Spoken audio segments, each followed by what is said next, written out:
Carl, sorry, I didn't catch. Are we waiting for folks to join? Yeah, I think we got a few people in. I No, think we'll we can get get that started. started. All right. Yeah. Um, you want to introduce yourself real quick? Yeah, sure. I'm Carl Tashian. I'm head of product at Small Step. And excited to be here this morning. Yeah. Yeah, very excited. I think the format here, we're going to be sharing some lessons that we've learned doing device identity with large tech companies, things they know that we have learned from them that perhaps the rest of the community doesn't. And format today is going to be, I'm going to give a short presentation, shouldn't be more than 15 minutes, and then we're going to do Q&A and some discussion time. So if you have any questions, as I run through the material, feel free to drop them in chat. So yeah, hi. I am Mike Malone. I'm founder and CEO of Small Step. I'm here with Carl, who just introduced himself. He's our head of product. And both of us have a background in software engineering, so excited to get technical here if folks are into that. I have spent my career working on large scale distributed systems, open source, and standards, particularly around identity-based security. So I've worked on OAuth, OpenID, SPIFFE, SIGSTOR, and a new protocol called Acme Device Attestation that I'll talk more about today. Small Step's core technology is a certificate management toolchain. So we're open core. Our core tech is open source, and it's widely deployed to secure software systems from home labs to the largest companies in the world. Today, though, I'm going to be talking about device identity, which is our commercial focus.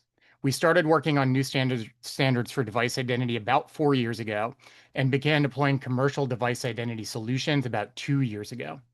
In that time, we've worked closely with some of the largest and most security conscious companies in the world. These companies take device identity very seriously, but many of the lessons they've learned translate to organizations of all sizes. So today, again, I'm going to share some of what we've learned from them with you. Let's start with a definition. It's pretty simple. The goal of device identity is to ensure that only trusted devices can access sensitive resources. This is a fundamental security primitive. Just as user identity enables restricting access to employees and other trusted people, device identity enables restricting access to company-owned hardware and other trusted devices.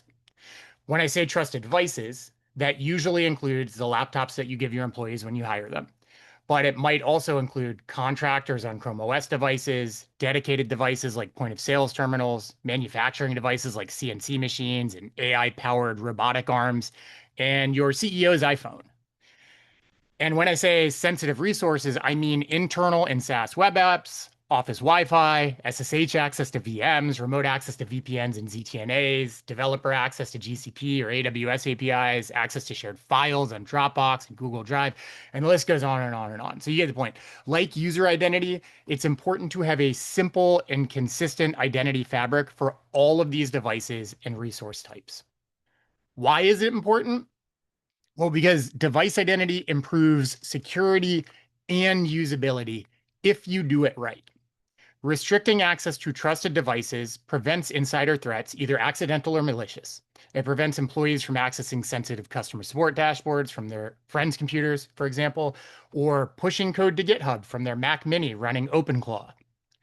Tailscale's recent Zero Trust report found that 32% of professionals admit to working on personal devices, and 68% retained access to systems after leaving a previous employer.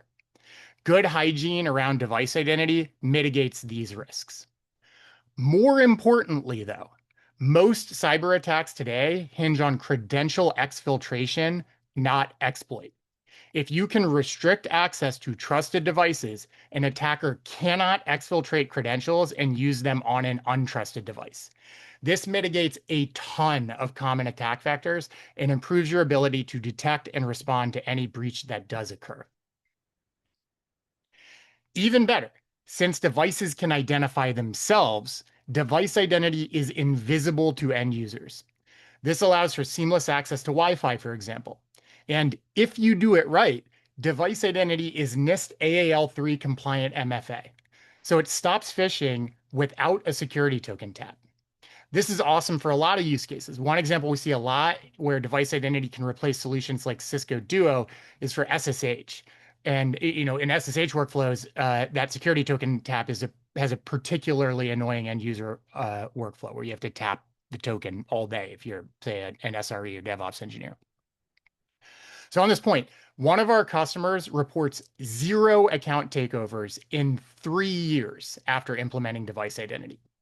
And with hardware-bound device credentials, they were able to achieve this while increasing session duration from 12 hours to 7 days. So people didn't have to log in as frequently.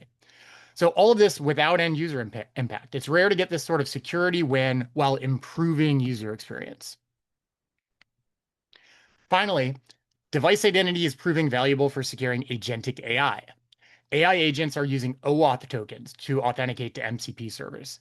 The number of bearer token credentials is growing rapidly, and scope of access is increasing.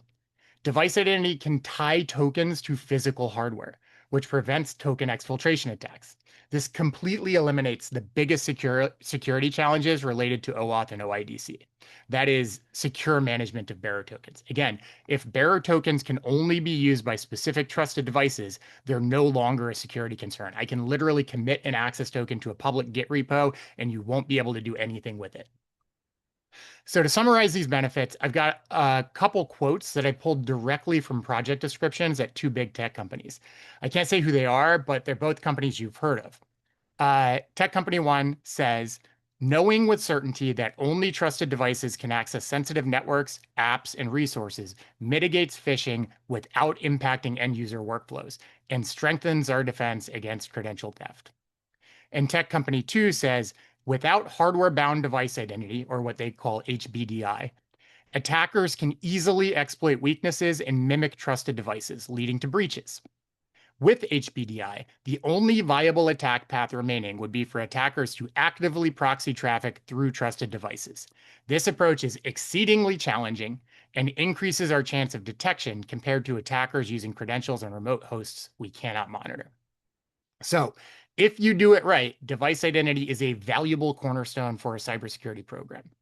Unfortunately, one more thing that these tech companies know is that almost nobody does device identity right. Starting at the foundation, the default for enrolling a device into management and issuing a certificate for device identity is a protocol called SCEP, SCEP, which stands for Simple Certificate Enrollment Protocol. And SCEP is a dumpster fire. It's fundamentally broken because it relies on passwords. Microsoft's variant called NDES, NDES, is literally screen scraping HTML2 websites.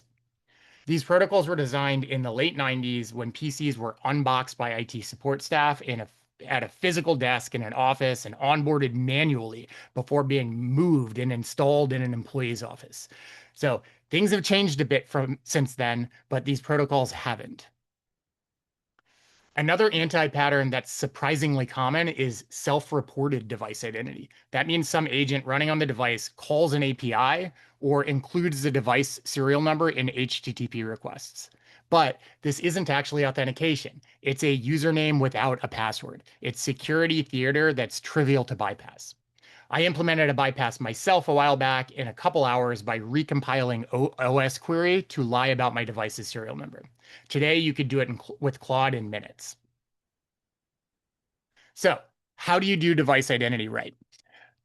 First thing is devices should be cryptographically authenticated and credentials should be hardware bound in a trusted platform module or TPM, or on Apple devices, the secure enclave to prevent exfiltration. Exfiltrating these credentials requires destructive disassembly of a device in a lab. AI can't do that, not even Mythos. So using non-exfiltratable hardware identity for devices is critical to see the full value of device identity. But another thing tech titans know is that device identity is more than just certificates. Yes, you need to get hardware-bound certificates on all devices. You can't use SCEP, but you also need an inventory of trusted devices. You need contingency plans for legacy hardware. You need to integrate with ZTNA, VPN, Wi-Fi, Radius, SSH, OAuth APIs. You need to configure browsers and other clients. That's a huge pain. You need workflows for BYO, contractor devices, dedicated devices, and unmanaged devices. You need to do this on every supported operating system, Mac, Windows, Linux, Chrome OS, iOS. And then you need audit and support tooling for at-scale operations. Independent estimates from people who have done this put the cost at a minimum of $2 million to build and over $500,000 a year to maintain for core requirements. Still, they know it's worth it because it's cheaper than a compromise. But not everyone can do this themselves. This is the problem we're addressing at Small Step. Starting at the foundation, we worked with Google to develop a new IETF standard that replaces SCEP called Acme Device Attestation, or Acme DA. That work started in early 2021. At WWDC in 2022, Apple announced native support for Acme DA on all of their operating systems. So it's natively supported on billions of devices. On non-Apple platforms, you can use the standard trusted platform modules or TPMs to do Acme device attestation from user space. So this new protocol works everywhere using Small Step's user space endpoint technology. Instead of a password, Acme device attestation authenticates devices using a private key generated in a TPM or secure enclave at manufacture time. So this is hardware attested, hardware bound identity. In other words, it's really secure. Apple calls it the strongest possible guarantee. Then building on our cross-OS support for Acme device attestation, Small Steps device identity platform includes APIs, MDM, and OEM integrations to build trusted inventories automatically. We have turnkey integrations with ZTNAs, VPNs, NACs, SSH, and more.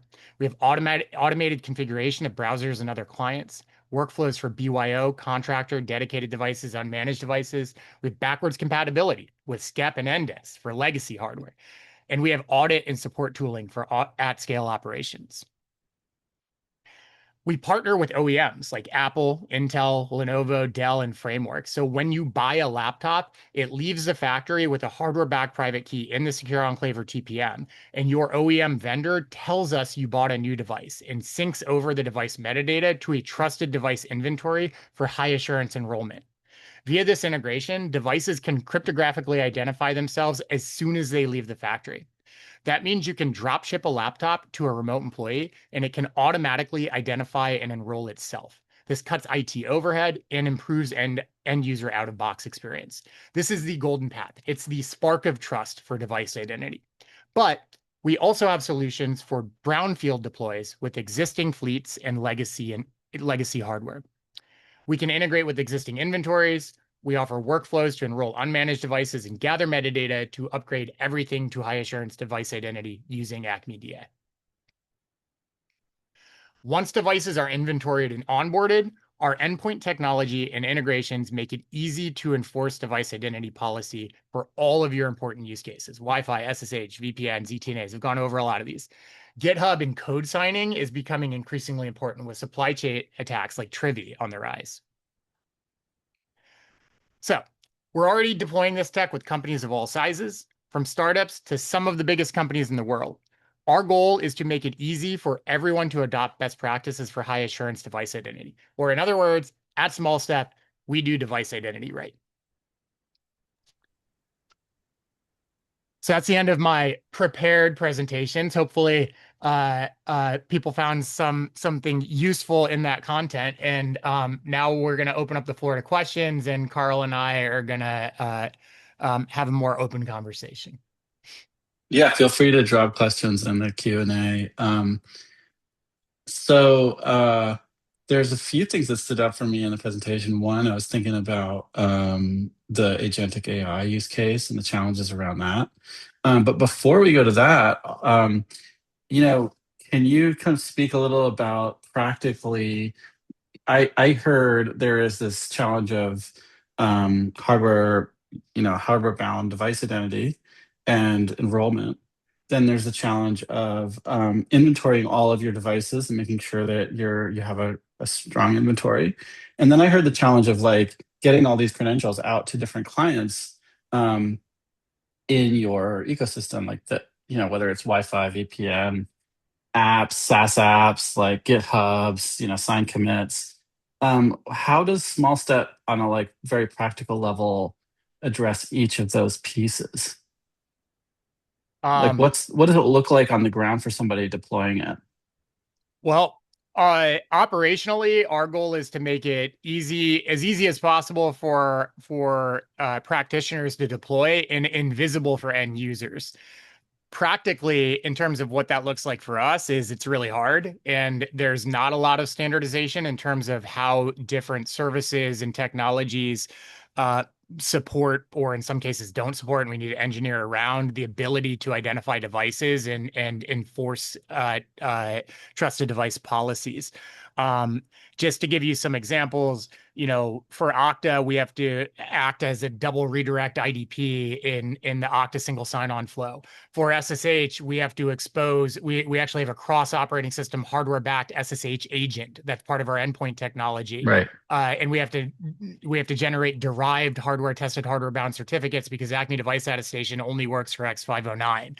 Um, for Microsoft, they have a solution called conditional access, which is nice because it means you can manual or you can not manually you can configure enforcement at the resource with Microsoft. You don't need to proxy or have some VPN solution in place. Um, Other So we integrate technologies, through yeah, that. I mean, the answer is that the ecosystem is incredibly heterogeneous. So a big part of what our platform does is sort of abstract all of that heterogeneity for our enterprise end users, so they don't have to think about that. They can think about the framework of, I only want trusted devices to be able to access GitHub and click a few buttons, and we'll handle the details. Got it. And then agentic AI. I mean, all of those tokens, like MCP tokens for all accessing all kinds of things, and people might want to access their sensitive resources through MCP. But that opens up a lot of risk. So how does small step help mitigate that? Well, I think there are two interesting things that are happening with AI and agentic AI that are highly relevant to small steps. So, referring back to the beginning of the presentation, I was involved very early on with both OAuth and OIDC. I was part of OAuth 1.0 pre-IETF even, and I Mhm. worked with a dude named David Recordon, who was one of the original founders of the OIDC Foundation, the OpenID Foundation, I should say, turned into OIDC. And those protocols were designed, they're great, I think, for what they were designed for. And what they were designed for was human authentication. They were designed for single sign-on. They were a SAML Yeah. replacement. Or we used to jokingly call it SAML with curly braces. Um, Mhm. and they've been sort of, I'd say, abused or misused for API authentication. And the reason I say that is um, it's at the end of the day, it's some very clever workflows that then turn into password authentication, right? Mhm. Effectively, we call it bearer tokens. We use fancy language, but at the end of the day, you run through a workflow and then you get a password, and Mhm. now you have a password management problem, the same or very similar password management problem that we have for end user authentication. Like, where do you store those passwords? In some ways, it's harder, And right? they expire, Or they don't. Either way, you've got or a they don't. problem, right? Yeah, yeah. Yeah. And what's not well, a lot of stuff like renewal is standardized, but one of the problems is, you know, people joke the nice thing about standards is there's so many to choose from. They may be standardized, but not in a way that's repeatable enough that you don't have to think about it every time. So it's very complicated, and very much unsolved. And that is why one of the most common lateral movement or escalation paths for an attacker is to get access to these tokens. It can also be an initial entry point, right? As we all know, Absolutely. like accidental exfil of tokens is a very common attack path.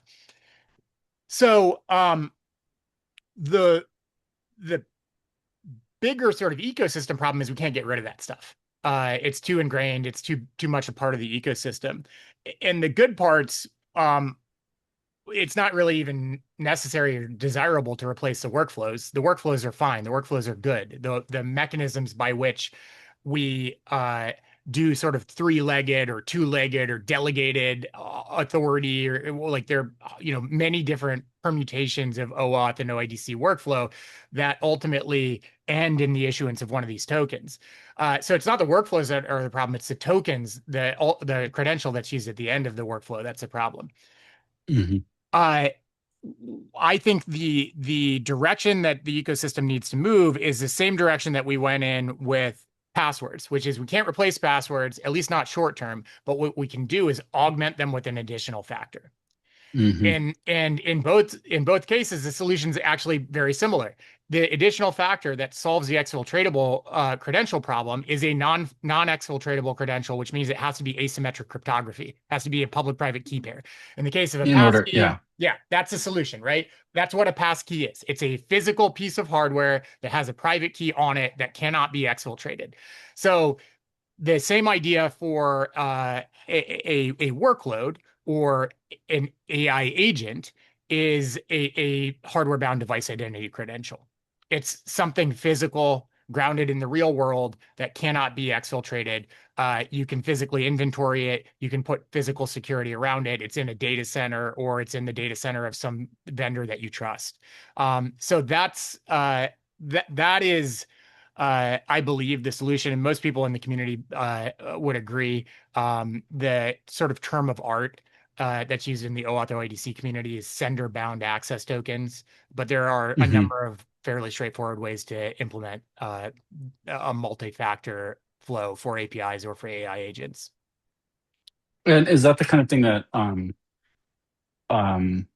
someone could set up today for their own MCP servers?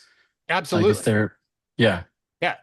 Yeah. And the great thing about, AI in particular, that's an interesting observation that I had recently, or I thought that I had recently, is in some ways, um, standardization is less important because as long as you've documented how Hmm. your What you're API doing. works and how authentication works, the AI doesn't care if it's standardized, it'll just do it. Hmm. Hmm. Yeah. It's a lot easier. It knows it's hard, might be hard to explain to an average software engineer how to do mutual TLS authentication using a hardware bound client certificate with PKCS 11. But Claude can do it, no problem. Yeah. Right. Yeah. And eventually it figures out this is the best way. And Hmm. so this is how we're going to secure I mean, things. ask Claude if it's the best way. It'll tell you. Right. Yeah. Exactly. Yeah. That's great.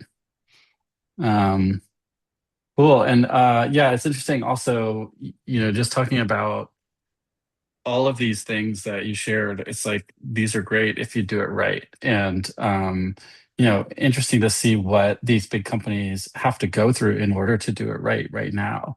And they've got the money to be able to do that. But it's like that was a long list on that slide.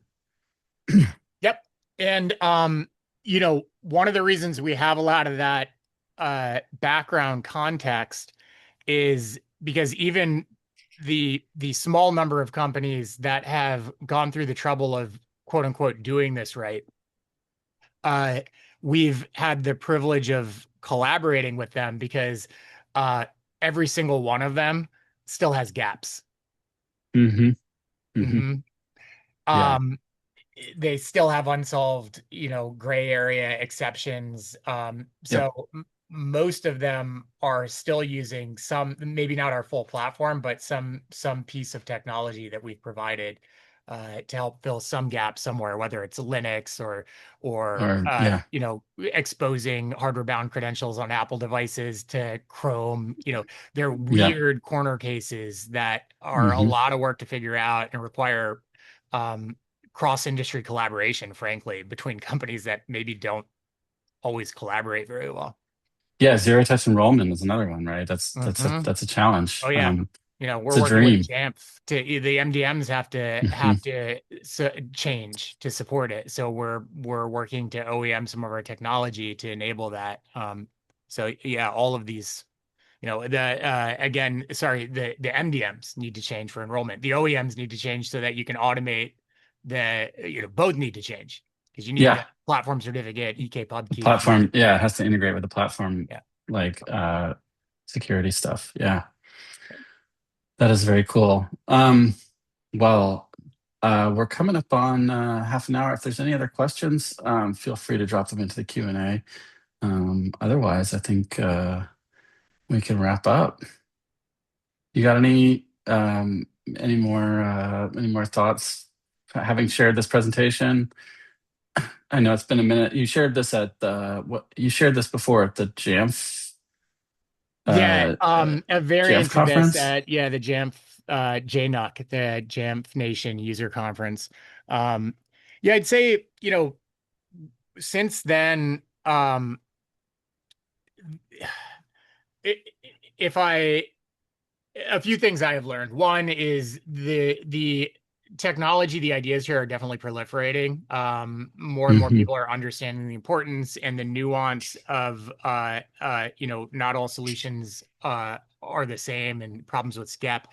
Um, Interestingly, organizations even as let's say slow as the US government, NIST, we have learned, has developed a standard NIST 800-172 that is Hmm. designed to that well, I'd say has been referred to by DoD in a compliance framework called CMMC. So CMMC level 3 is a DoD framework that is it provides guidance to defense contractors to protect against advanced persistent threats and nation state attacks, which, what's changed since October when I originally wrote this? Well, one thing is the geopolitical environment. Things Hmm. like the Striker attack, I think, are a big wake up call. The fact that we have adversaries who are not interested in stealing necessarily, they're just interested in causing chaos is Yeah. a game changer. That's not Hmm. a threat that I think most people were really concerned with because why would they? Why would an adversary waste time just to turn off a bunch of devices? That doesn't make sense. Yeah. Well, it does in the context of war, senseless Hmm. destruction, right? Hmm. Um, so so I guess point being, uh, if you're a US company, you probably need to have some level of concern for protecting against nation states and advanced persistent threats. So NIST 800-172 is the NIST framework for how to do that. And it requires hardware bound, non-exfiltratable device identity credentials. That is one of Yeah. the things that are mandated by this standard. So the word's out.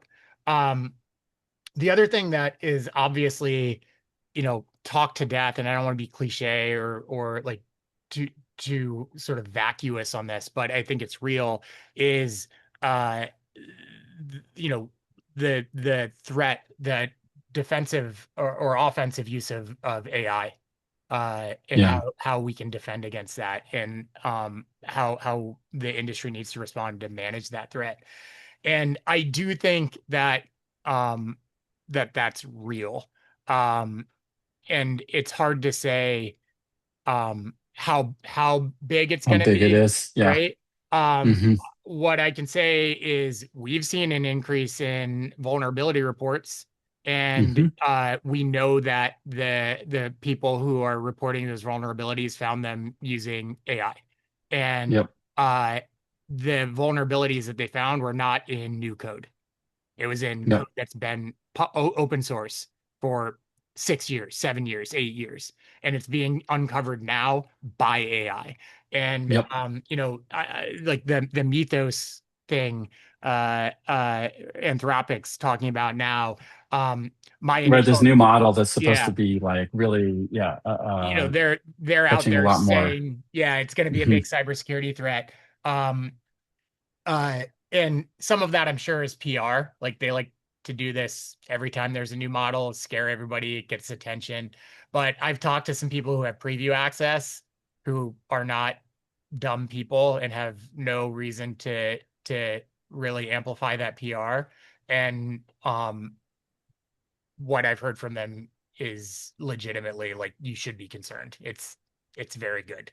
Um Wow. and that's a Yeah. little bit scary. So broadly, the way I think the reality what I think people should be sort of the way that the mental model is changing is that sophisticated attacks no longer require sophisticated attackers. It used to Yeah. be that, you know, um, if you weren't highly targeted, if you weren't, if you didn't have something of extreme value to protect, like it Yeah. doesn't make sense. Like nobody's going to spend more than the cost of the thing that they're trying to steal it, right? So if you don't Yeah. have Yep. in a very complex 0 day exploit attack, in historically, you're probably talking about millions of dollars. You got to buy or find an Yep. exploit. You need people who know how to utilize it, who can go, move laterally in a system undetected, et cetera, right? That's very expensive. Uh, um, that's not true anymore. Now, anybody who knows how to prompt the AI can do that. Yeah. So Yeah. Costs sophisticated gone way attacks down. are, yeah, they're scalable, right? It's Hmm. just a matter Hmm. of spending, 10, 20, 30 grand on tokens. Yep. And that's a game changer. So I think um, the, the my view on that is these systems are very clever, and the way to protect against them, the way to protect against probabilistic systems is better deterministic protection mechanisms, Hmm. right? Like there's depth to this idea that like, hey, an AI can't exfil hardware bound private key. Like Yeah. that seems like But an AI could do it, can do a phishing attack, right? Like an AI can, sure. yeah, no Or an problem. AI can pull a bearer token from memory of a running process, right? Which is Hmm. was like historically has been viewed as adequate security by most people. We're like, Right. look, I have it's a short-lived credential. It's only in memory. It's It's a only in pretty memory. good Right. protection. Like it's gonna Yeah. require a sophisticated attack to get at that in-memory credential. Well, guess what? Yeah. Anyone can run Not a anymore. sophisticated attack now. Yeah. Like you hear in the security industry all the time, people saying, yeah, hypothetically, that all makes sense, Mike, but that's not how I'm being attacked. Yeah. Well, it's going to be how you're being attacked pretty soon. Yeah. Yeah. That's real. Well, I think we're a little over time. This has been great. Thank you so much, Mike, for sharing the presentation. Yeah. It's great chatting with you All today. And yeah, uh, any right. final words? Thanks, everybody attending. Great to be here. Always love doing these. So All right. we'll see Yeah. everybody again soon. Thanks, y'all. Bye.